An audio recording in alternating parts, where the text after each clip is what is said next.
Welcome to F8. Today, we are going to talk about building a privacy-focused social platform. So, the basic idea here is that, in all of our lives, we have our public spaces, like our town squares, and we have our private spaces, like our living rooms.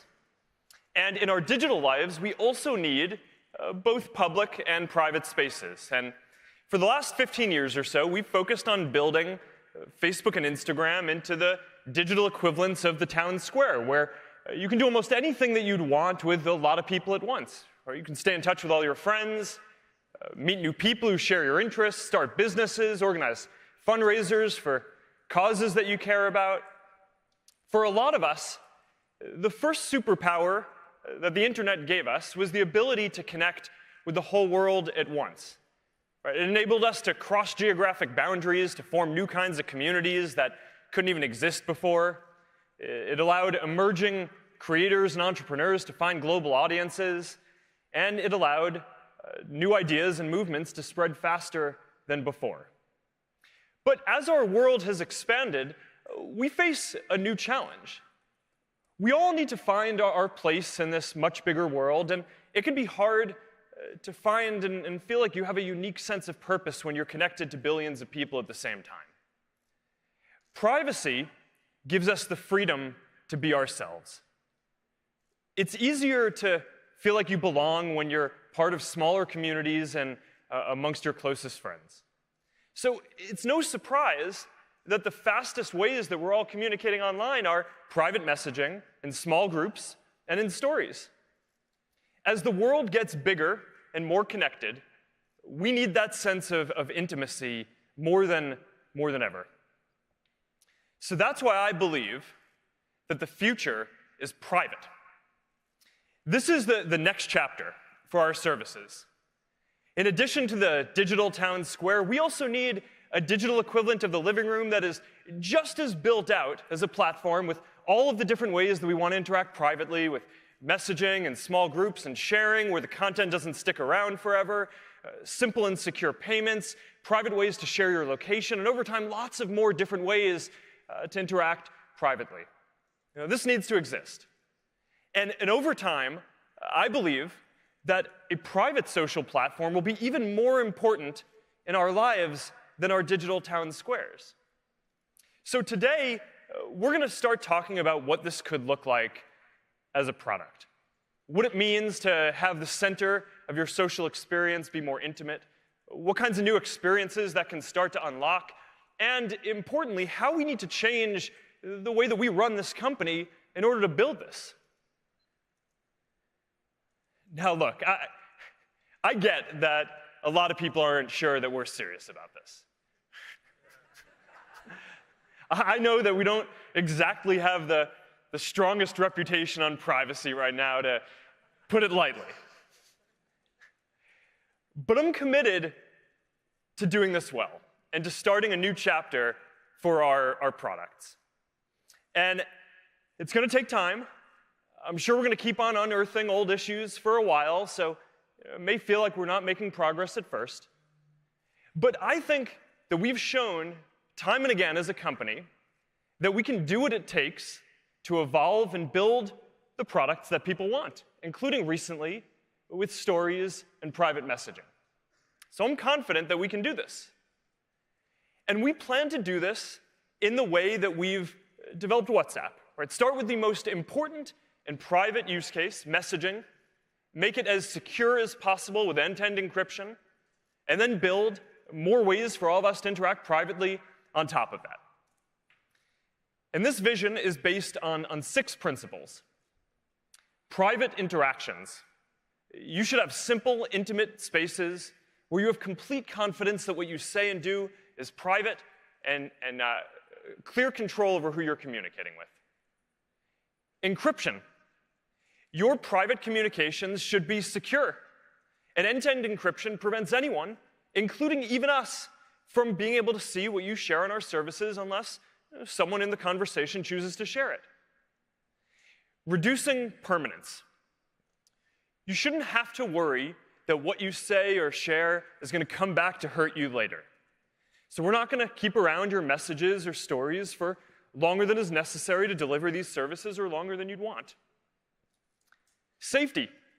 You should expect that we're going to do everything that we can to keep you safe within our services, within the bounds of what an encrypted service is. So we're going to take the time to get this right and build safety in up front before we ship this platform. Interoperability. You should be able to use any of our apps to reach your friends. And you should be able to communicate easily and securely across these different networks and platforms. And finally, secure data storage.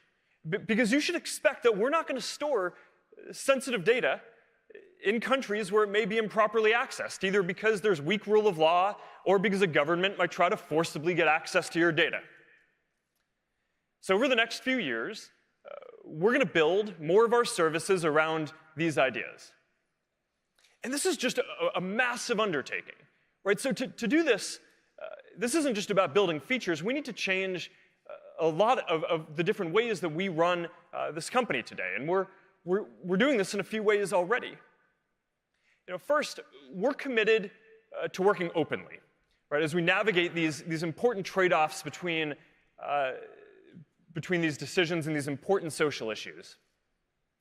When I decided that we were going to move our private communication services to be end-to-end encrypted, I also decided at the same time that we were going to take at least a year to consult with experts and law enforcement and governments around the world about how to build the right safety systems in an encrypted environment, because there are new systems that we need to build. And there are real trade-offs between making your messages and private communications as secure as possible, on the one hand, and our ability to prevent people from doing some bad things on the other hand. So I really care about getting this trade-off right. And this is a good example of how, a few years ago, we probably would have just rolled this out and then tried to adjust and address issues as they came up. But now we're going out and consulting with experts and trying to make sure that we get this balance right and building safety in up front. Now, second, we're taking a more proactive role in making sure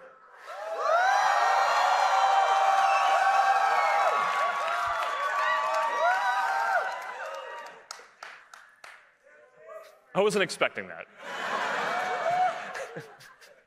But I'm excited about it too. All right. Taking a more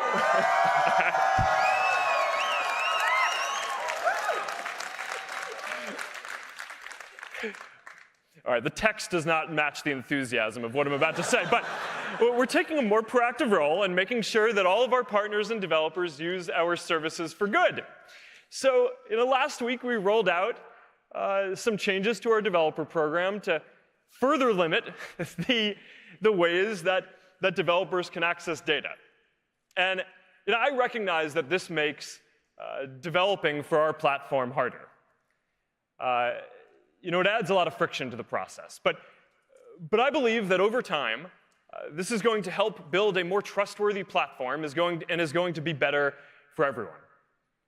All right, third, we're also building out a lot of deep technical infrastructure and replumbing the whole infrastructure that we build for this company to support this privacy vision. So as an example of this, our systems today are already built to know who's allowed to authorize, who's authorized to see the photos that you post, for example. So that way, if someone who's not supposed to see it tries to access it on Facebook, we can block them.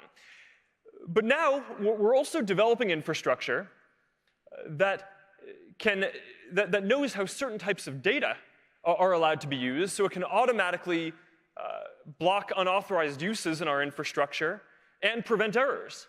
Now, like a lot of other internet companies out there, we rely on engineers today to manually code a lot of these access rules into our systems. But we think that we can make this more reliable and more secure. So we're looking at ways in future computer languages and in future databases and systems that can encode privacy and data use principles as first-class concepts across our whole infrastructure. And this is going to take a long time. The infrastructure is very complex, but this is just one of the ways that we're replumbing the whole infrastructure for what we do to support this privacy vision. All right, so overall, this isn't just about a few new features, right? This is a big change in how we're building these products and how we run our company. It's not going to happen overnight, and to be clear, we don't have all the answers for how this is going to work yet.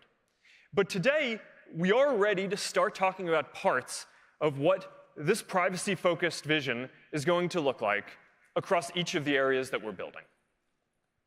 So let's start with our messaging apps, which is going to be the foundation of this vision. Now, the first thing that we've got to deliver for all of you is the best private messaging experience by far. Right? And then on top of that, we can start building more ways to interact privately. But the first thing that we need to do is deliver a basic messaging experience, which is the fastest, simplest, most reliable, and most secure of any of the leading platforms out there. So for Messenger, we've been focused on rewriting the entire thing from scratch to deliver the best private messaging experience that there is. And last year at F8, we introduced the first step of this, our new very simple design, M4. So that was step one. And now our next goal is to make Messenger the fastest messaging app out there, and to make the app binary size smaller than any of the major social apps. So we've been working on a project that we've called Lightspeed. And we've been working on this for a long time to rewrite the whole thing. And now we're a few months away from starting to roll this out. And here are some early benchmarks from our lab, looking at how fast this is compared to the other leading platforms out there. Generally, WhatsApp is faster than the other leading platforms, but the other thing that we showed was basically the average of the leading messaging platforms in each country around the world. And Lightspeed is just going to be much faster. All right, so that's what we're doing on simplicity and speed. To be the most reliable, though, you need to do more than just deliver the messages consistently. Right? We need to make sure that the service is available everywhere that you are. And for a modern messaging experience, that means having a great desktop experience. So we've built a great new desktop app. So you're going to be able to chat and video chat in a native app, not just the browser. And we are launching this on both Mac and Windows. And this is one of our top most requested features. All right, so privacy and security. So we believe that a privacy-focused messaging platform has to be encrypted. So we actually launched Secret Conversations a couple of years ago. So you can already have encrypted and ephemeral conversations if you want. But now we're working towards making end-to-end encryption and reduced permanence the default across all conversations. And when we do this across both Messenger and WhatsApp, we're going to enable more than 2 billion people around the world to have their most personal conversations with each other privately without having to worry about hackers, governments, or even us being able to see what you're saying. So I think that this is just going to be a historically important step for privacy around the world. So with this foundation, the fastest experience, available everywhere, with the strongest privacy and security, now let's take a look at how a private social platform can start to become the center of your social experience. So as an example, we're launching a Friends tab in Messenger. And over time, you're going to be able to see what your friends are sharing with you across our different apps. So if you follow someone on Instagram, you'll be able to see their stories. If you're friends with someone on Facebook, you'll be able to see their posts and their stories. And it's going to be all private updates from friends, no public content. And this starts to give you just a sense of what is possible with interoperability between services, and how a private platform can start to be more central to how you interact with friends. It also continues the trend that we've seen with stories, where follow-on conversations are happening in private messages rather than public comment threads more and more. All right, we're also making video chat a lot better. We're launching the ability to co-watch videos with your friends. And this is an example of how video chat which is just growing really quickly, is one of the basic ways that we all communicate privately, can start to become more of a platform for for more of the ways that we would want to interact privately with each other. All right, so now let's move over and talk about WhatsApp. So WhatsApp already has incredibly strong privacy and performance. So here, we're more focused on the next step, which is building out all of the ways that you would want to interact in the digital living room. So first is status, right? And this is just the most popular ephemeral stories product in the world, even bigger than what we're doing with Instagram. And one of the reasons for this is that it's completely focused on delivering a private and intimate experience. It's all people you know. There are no public figure accounts that you can follow, and it's end-to-end encrypted. So we don't even see the content of the statuses that you post. Now, there's more to do here. We want to make sure that the experience continues to be focused on your closest friends and family, and not just whichever of your contacts happens to share the most. So we're working on ways to do more ranking of the content on the client side, which as we move more of our systems to be encrypted, that kind of work is going to be increasingly important across all of our apps over time.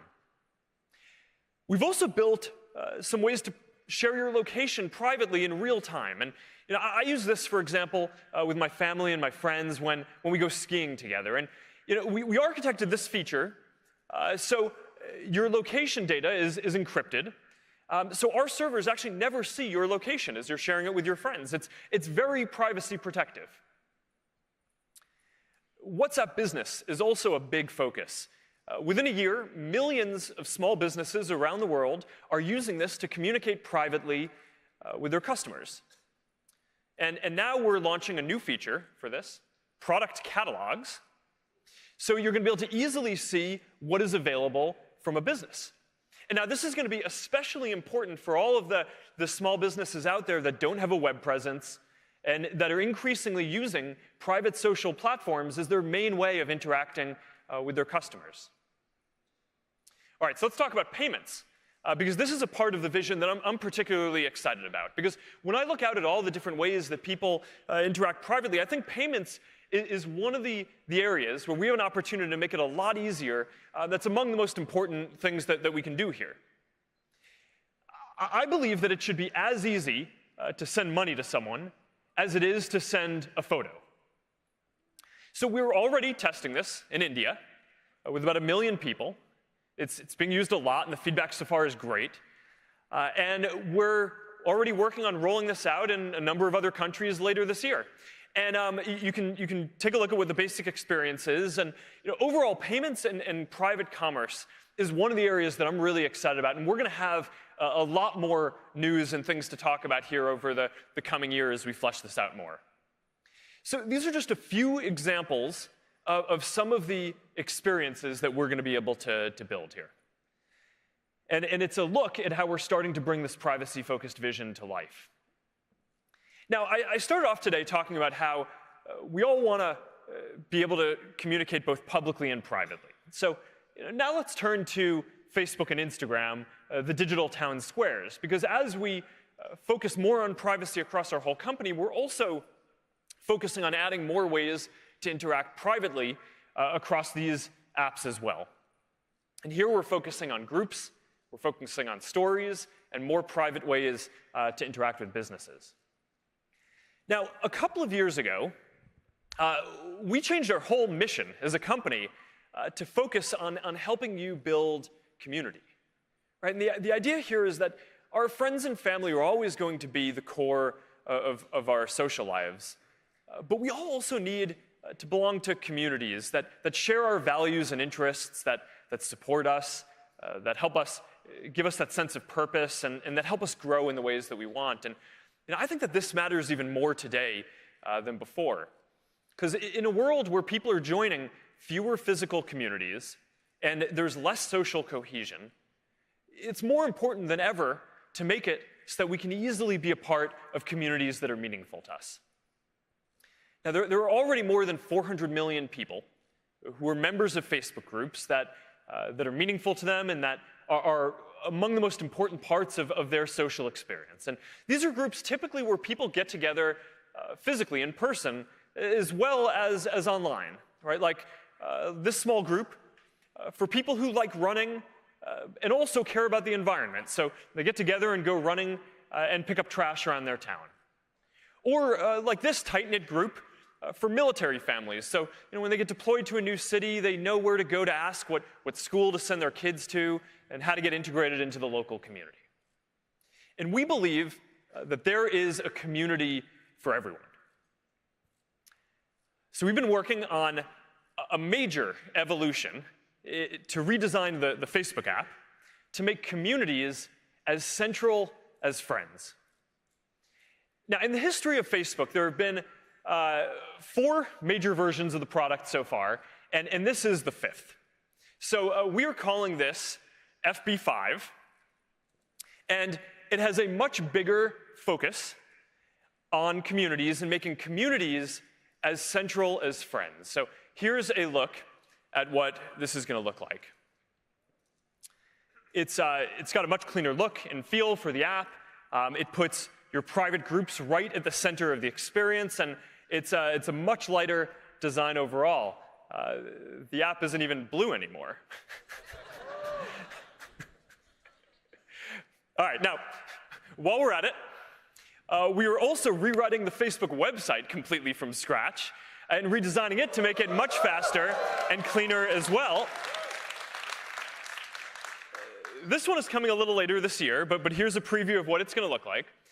Now, across both of these, there's a lot of new work under the hood, right? And this is more the sum of hundreds of details rather than just a few major changes. But overall, we've made it a lot easier to find and connect to the groups that you're going to be interested in. Much better suggestions, better browse and discover tools. There's a new groups tab that puts all of your communities in one place. Overall, basically now everywhere where you're going to be able to see and connect with your friends, you're also going to be able to see and connect with groups that you care about. And it all adds up to this feeling that groups are now at the heart of the experience just as much as your friends and family are. Now, while we're doing this, we are very focused on safety here across groups.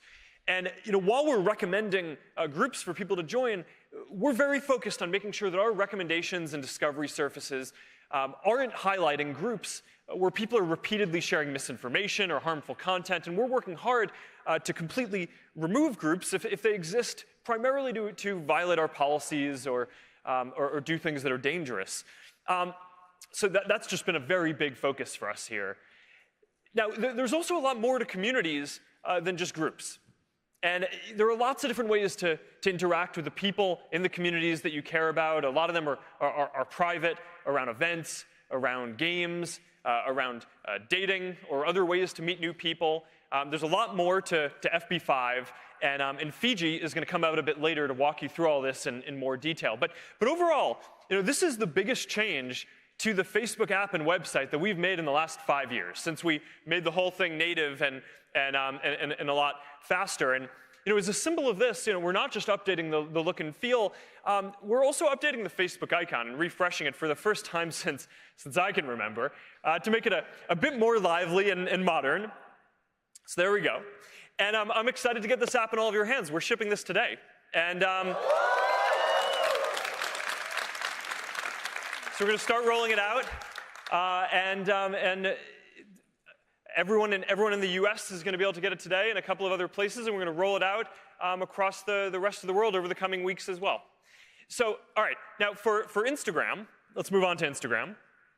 We are also very focused on adding more private interactions to what is generally a core staple of our digital town square here. And here at Instagram, we're mostly focused on stories, which are generally more privacy protective since they're more ephemeral than posting into feed permanently.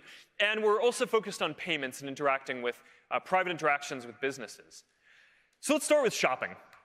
One of the interesting challenges with shopping, either online or offline, is that a lot of the way that we browse is in public. But then when we actually go to do a transaction, that's a very private interaction. So we think that there's an opportunity with Instagram to marry these two experiences together and make them both better. Now, we know that a lot of us already use Instagram to find things that we're interested in, and we think that there's an opportunity to do just a lot more here. So we're launching today a new shopping channel in Explore. So you're going to be able to browse things that you may want to buy or are interested in. We're continuing to roll out checkout. So you're going to be able to buy from more and more brands from directly within the app. And we're also announcing that we're adding a new way for people to buy directly from creators too. So that means that you're going to be able to support the people who are making the stuff that you love. And I think that that's going to be a pretty big deal. All right, now moving along to stories, as more of our sharing moves to stories and becomes more ephemeral and impermanent, we're building more features on top of stories as well. And there are two that I'm excited to talk about today. The first is that we're making the camera a lot better. We're adding a new create mode, we're calling it, which makes it so that when you're building a story or starting a story, you don't need to start with a photo or a video anymore. You can start by just bringing stickers or drawing or putting text. So that's a pretty big change to how stories has worked so far. We're also launching donation stickers. So you're going to be able to create fundraisers in Instagram for causes that are important to you and that you care about. And this is another example of a feature that is going to benefit from greater interoperability between these different networks, so you can reach, with the fundraisers that you create, all of the different people you know across our different apps.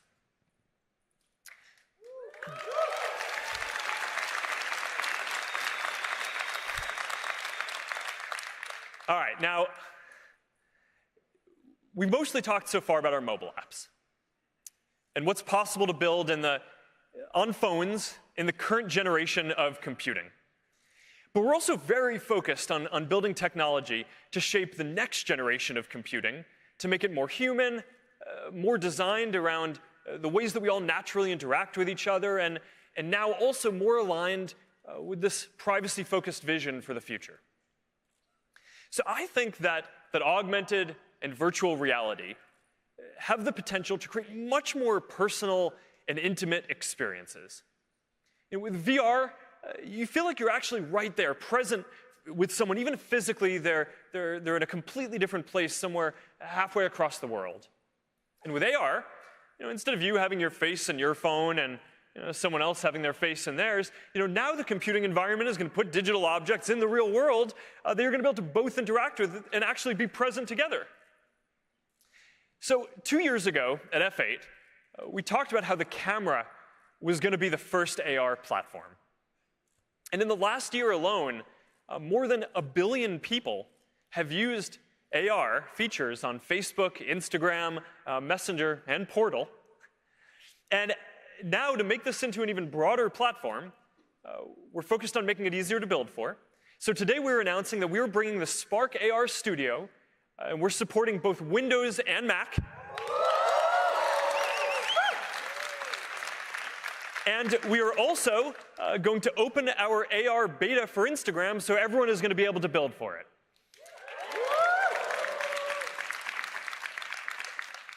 Now, one of my favorite uses of AR so far, I have to say, is on Portal. Now, if any of you have kids, or have seen kids using masks or story time on Portal, you probably know what I mean. This is a photo of my mom reading 3 Little Pigs to my daughters, and Portal has turned her into a wolf as she's huffing and puffing. So this is one of the reasons that I think Portal has done better than we expected. Right? It helps people feel together and have these intimate experiences. Even when you can't physically be together, you can feel like you're together. So building on this, I'm excited to announce that we are going to launch Portal internationally. We're starting in Canada in June, and we're going to be rolling it out across a number of countries in Europe coming later this fall.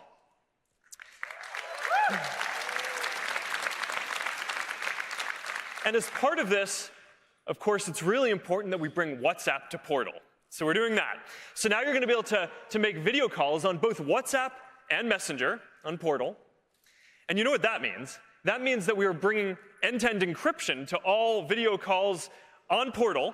So now you can be sure that when you're having conversations with your friends and family, everything stays between you.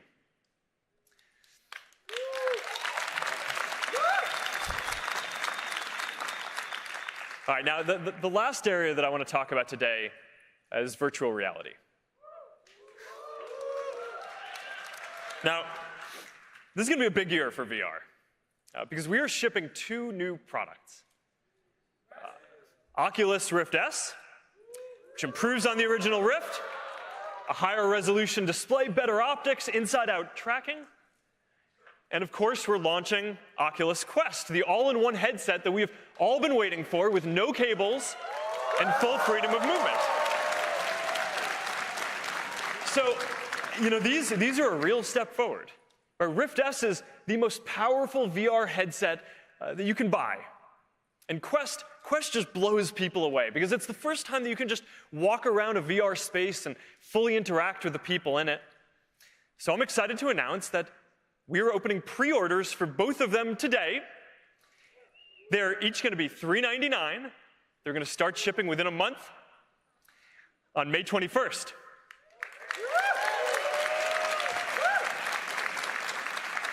And that's a date that you're all going to want to remember because everyone here at F8 is going to be getting a free Oculus Quest.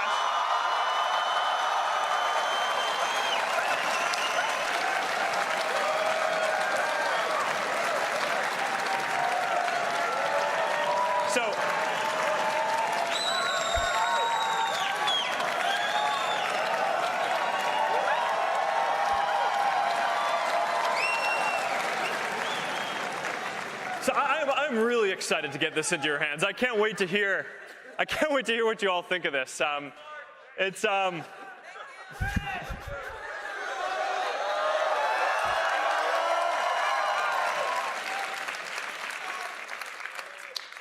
excited to hear what you all think, and to see you all post videos of how exciting it is as you're using this. All right, so that's how we're starting to build out this privacy-focused vision across everything we do.